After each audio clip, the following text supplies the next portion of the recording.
Welcome to the English Out Loud podcast, a podcast where you can better your communication, listening, speaking skills in English on the go. My name's Pat, I'm from Toronto, and I'm currently living in Mexico.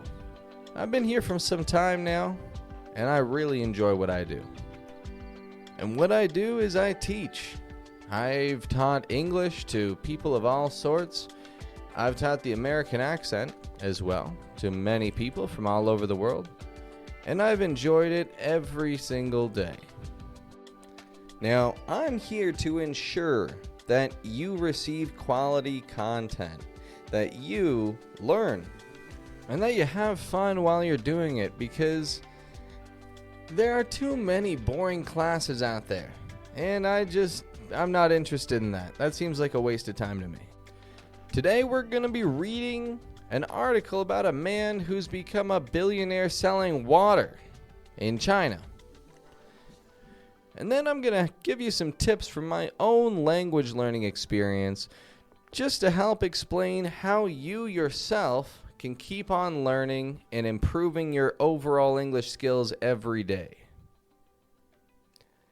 In podcast number 2, I spoke about the flap T. We came to understand that the flap T is an unstressed T sound found between two vowel sounds, that is. The flap T can come between words. You may remember this. This is a refresher, but the flap T can connect words together. If I say I got an apple, I wouldn't say I got an apple. I'd say got an apple. Now, today I'm going to read a news article from BreakingNewsEnglish.com written by Sean Banville. And by the way, this website, Breaking News English, is a free service, not full of advertisements. On this website, you can practice reading English, and they have a number of free exercises, both to practice the British and the American accent. Very valuable website for anybody who would like to dedicate some time every day to practicing English. And so the name of that website, one more time, is BreakingNewsEnglish.com. And today we're going to read an article from BreakingNewsEnglish.com. This is an article just released today, September 26th. The article headline is Water Seller Becomes China's Richest Man. Think about that. A man selling water? The richest man in China? Now me, I'm a young guy. I'm 26. I'm rather young. But I've spent my entire life paying for water. I've always understood you gotta pay for water. Well, I didn't spend my entire life paying for it, but I have paid for water ever since I was a little boy. But I hear stories from my elders who tell me that when they were young, they didn't pay for water. So this is interesting now. How has a man who sells something that was once free, has become the richest man in China? Let's read about this. So this is from September 26th, 2020. Notice the way I say that word, by the way. 2020. Not a flap T, but I don't say 2020, do I? I say 2020. We'll get into that another time. Now, in this reading, I'd just like to point out there are going to be a number of flap Ts. And if you really listen for the flap Ts when I'm reading them out, you will find benefits in this. I can guarantee 100%, it will improve your overall understanding. Focus and listen for the flap Ts. We'll see some good benefits here. And keep in mind, a flap T is a light D sound that comes between two vowels. It's got a very soft sound, as in the word water. The headline rather, of our article today, Water Seller, water, not water, that's British, water. Very British sounding. Water. That's how they talk where I'm from. Now I'll read out this article here. Let's see what we've got. Water seller becomes China's richest man. 26th of September, 2020. A businessman who sells bottled water is now the richest man in China. The business magazine, Bloomberg, named Mr. Zhang Shanshan as China's richest man in its latest billionaires index. The magazine said Mr. Zhang was worth over $58 billion. This makes him $2 billion richer than the previous number one, Jack Ma.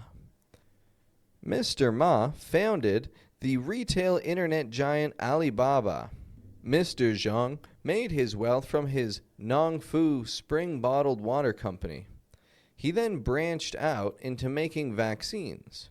He is the chairman of a vaccine manufacturer called the Beijing Wantai Biological Pharmacy. Mr. Zhang is now the 17th on the global rich list. It seems that he will move up on that list in the future. So that was the first half of this article. Something I'd like to point out before we continue. Did you notice when we talked about money there? I'll repeat this sentence. Mr. Zhang is worth over $58 billion. That makes him $2 billion richer than the previous number one. Now, when we refer to money, notice that I don't only say 58 billion, but I say dollars. When we refer to money, it is always important to state the currency that you're talking about. Whether it's dollars, euros, yen, pesos, you always want to make sure that the currency is said. Now, when you say dollars, it is implied that you are talking about American dollars. People just assume American dollars, unless you're in Canada or Australia, in which case you would have to say Canadian dollars or Australian dollars. However, if you're in anywhere else and you say dollars, it's assumed that you're talking about American. Anyway, let's get back to this article, see what we got. Zhang Shangshang, 66, was a construction worker before he got into business. He started his Nongfu Spring Company in 1996. This was just as China's market for bottled water was emerging. Bottled water is now a huge industry in China. Most people who live in China prefer drinking bottled water to tap water for health reasons. They prefer not to trust tap water. Chinese media call Mr. Zhang a lone wolf because he is rarely seen in public. He rarely gives interviews, and he likes to keep to himself. Interesting information that we're seeing here. Man who was at the right place at the right time began selling bottled water. Right place, right time. What do you think about that? Imagine selling something like water. Everybody needs it. You don't even have to sell it for a lot of money. You just sell it for a little bit of money, and a lot of people are going to be in need of what you've got. Anyway, in this reading, I noticed a few flap teas that stood out to me. I'd just like to point them out. Now, the one that came up the most frequent flap tea that we saw, I believe, was in the words bottled water. Bottled water, bottled water, bottled water. And you know what? If you want to test that flap tea out a little bit, try repeating it the way that I just did. Bottled water, bottled water. Give it a shot. If you feel that tea is coming out very stressed, very strong, you want to tone it down a little bit, just a notch. Take it down. Bottled water. Bottled water. Another one that I notice here. I'll reread this entire sentence. Zhang Shangshang, 66, was a construction worker before he got into business. Got into business. Got into. Notice that those words, got and into, they're together. They sound like all one word, got into. It's a good one. Here's another one. He started. He started his company. Wow. Okay. Started. There's another. Here's another. Started his company in 1996. Did you hear that? 1996. So when I say 19, that has that true T sound. 90, 96. That one, I reduce that T, make it a flap T, and just let it flow out. 96, 96. So this leads to an interesting discussion. Tap water versus bottled water. What's better? I hear that measured in liters, we're supposed to be drinking 2 liters? Yeah, 8 cups of water, 2 liters a day. 2 liters of water in a day. Wow. 2 liters of water. Who drinks that much? I do. Honestly, I drink cucumber water. I love cucumber water. I just take some cucumber slices, put them into a jug of water with actually 2 liters of water. It's a nice coincidence.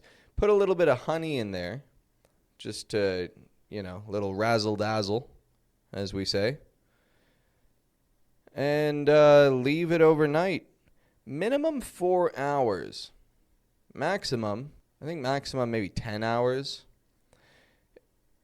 You can still drink it after 10 hours, but what you want to do is take it out of the refrigerator and remove the cucumber. Otherwise, it doesn't taste very good if it sits for too long. Anyway, that's besides the point, but that is a health tip that I strongly advise to anybody. Cucumber water. Anyway. Bottled water or tap water. Now, I find myself in this very moment drinking tap water, actually. I'm usually a bottled water kind of guy. Am I a sucker? Well, I don't know. Maybe. Maybe not. Now, there's an idiomatic expression there. An interesting one. A sucker. Am I a sucker? Now, a sucker is to say somebody who is being taken advantage of. And so am I being taken advantage of by usually using bottled water? Maybe. But I feel healthy about it. And it's not expensive. It's not too much. Just to be sure that I'm getting clean water, I'll pay it.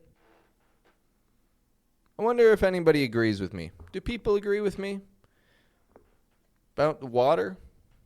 Everybody drinks it. What do you think? Tap water, bottled water. You see, in Toronto, that's my city, Toronto, the tap water, they say it has fluoride in it. And I'll tell you, you can taste it. It does taste sweet. But that's the thing. Fluoride actually doesn't taste bad. That's why, you don't mind when the dentist puts fluoride in your mouth. It doesn't taste horrible. At least for me. But here in Mexico, it's more like chlorine in the water. So it's a different way of keeping it clean, maybe? Who knows? Who knows what the way to go is? Now, to take things to another level here, another level of podcast, and to make this worth your time, I believe it's been worth your time up till this point. We read something out, we caught a couple of flap T's, but I want to read a tongue twister with some flap T's in it. The use of this is that you can listen and you're going to hear a plethora. That means a lot of flap T's. That's a word that, by the way, I suggest adding to your vocabulary regularly. A plethora. A plethora. It's a fun word to use. Whenever you can use it, It is very descriptive. And the more colorful our vocabulary is, the more advanced we sound when we speak. So, use the word plethora, and you can have your English stand out in a positive way.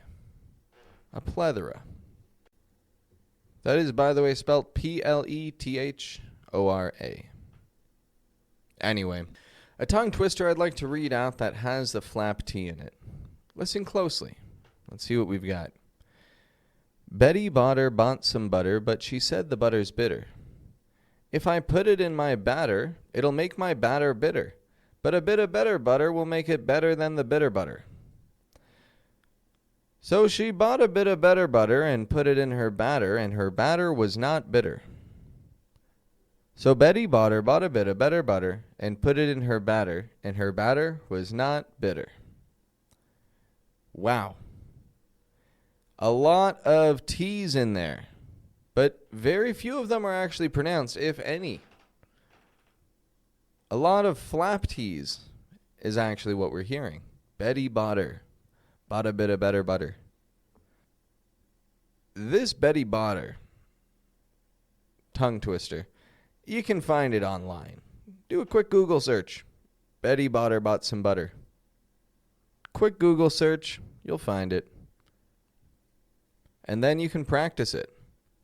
When you practice it, you enhance your muscles' ability to recall that movement, right? And then, when you are in a regular conversation, you won't have to think about it. I know how it is. I speak Spanish as a second language, and I'm pretty good. I'm not perfect. My grammar sounds a little funny, I'll bet, but I'm pretty good. And I know how it is when you're speaking and sometimes things are just coming out slowly. Maybe you miss a couple of words that somebody says, and it gets a little bit intimidating. You feel like, what do I even practice a language for? I can't even understand this person speaking to me. What am I practicing for? Well, I can assure you your time practicing is used well. However, it's best if you practice with a focus. So let's put this focus right now on this flap T. Continue listening for it. Find that Betty Botter bought some butter. Betty Botter bought a bit of better butter. Tongue twister. You won't regret it. Another one, this is a little nursery rhyme. It's a fun one. Mares eat oats and does eat oats and little lambs eat ivy. A kid'll eat ivy too, wouldn't you? Now, that doesn't even sound like English, does it? No. Mares eat oats and does eat oats. Little lambs eat ivy. Little lambs eat ivy. What is a lambs eat ivy? Lambs eat ivy, lambs eat ivy. Lambs eat ivy. Okay, let me explain. Mares eat oats. Mares eat oats. A mare is a female horse. And so this is saying female horses eat oats. And does eat oats. Now, what is a doe? Well, anybody who knows how to sing can tell you that a doe is a deer. It's a female deer. Doe, a deer, a female deer. Does eat oats. And little lambs eat ivy. Little lambs eat ivy. Little lambs eat ivy. Little lambs, but we're not saying little because we're not British. Well, at least I'm not British. Little. Little lambs eat ivy. Eat ivy. Eat ivy. Ivy is a plant. If you're unaware, ivy is a type of plant. A kid'll eat ivy too, wouldn't you? A kid'll eat ivy too, wouldn't you? Wow, okay. So a kid'll, like a kid will, eat ivy. Again, eat ivy too.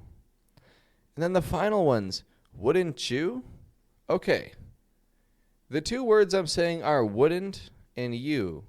But you see, in the American accent, we will put these two words together to sound not like wouldn't you, but wouldn't you?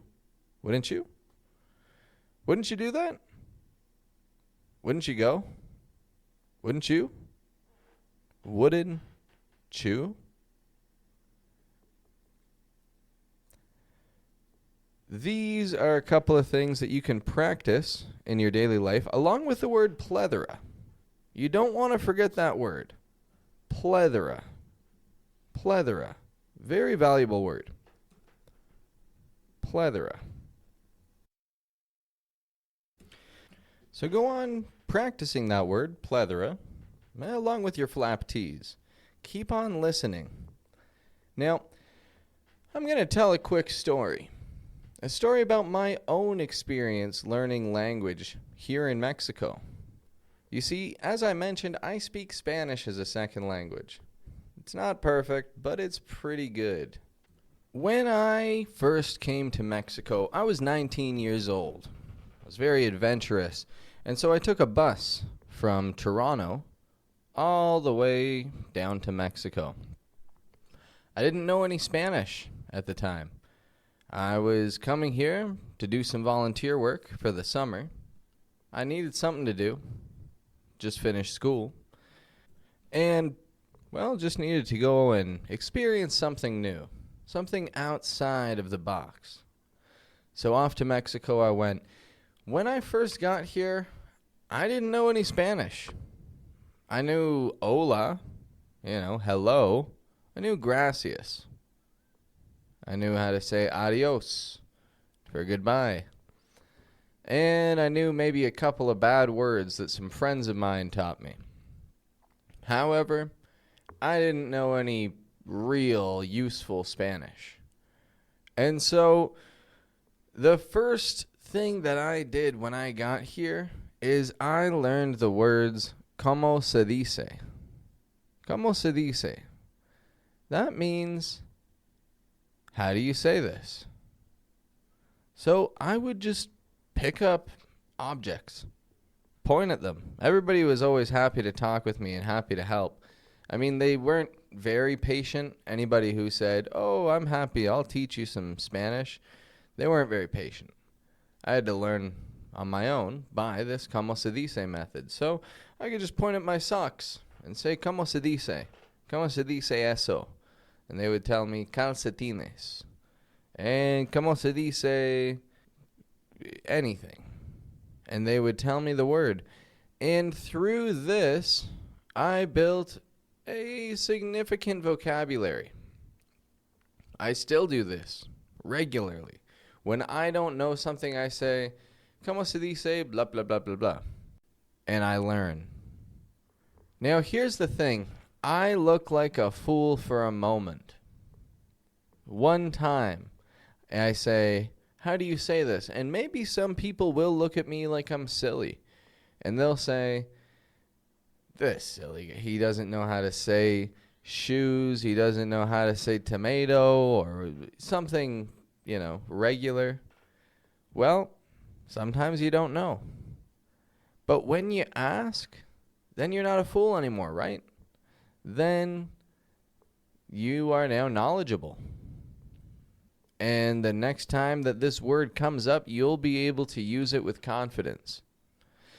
This same experience that I have with my Spanish, and in the way that even today, even though it's been about 7 years now since I started learning Spanish, even today I'm still asking questions in a regular fluid conversation with friends, in a professional setting, all over the place. I say, sorry, I'm just not sure about this word. Do you mind helping me? Or I'll just say, como se dice esta cosa? And, somebody explains it to me. Or they'll just quickly say the word.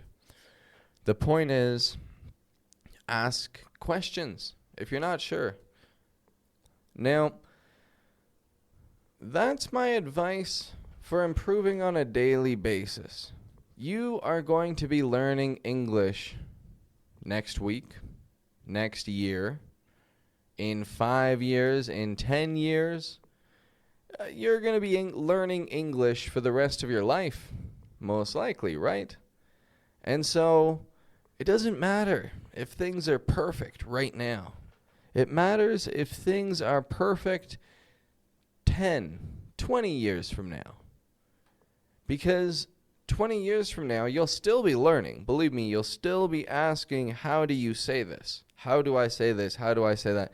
And if you're not still asking questions, then your English is not going to keep on growing. You're going to be learning for the rest of your life.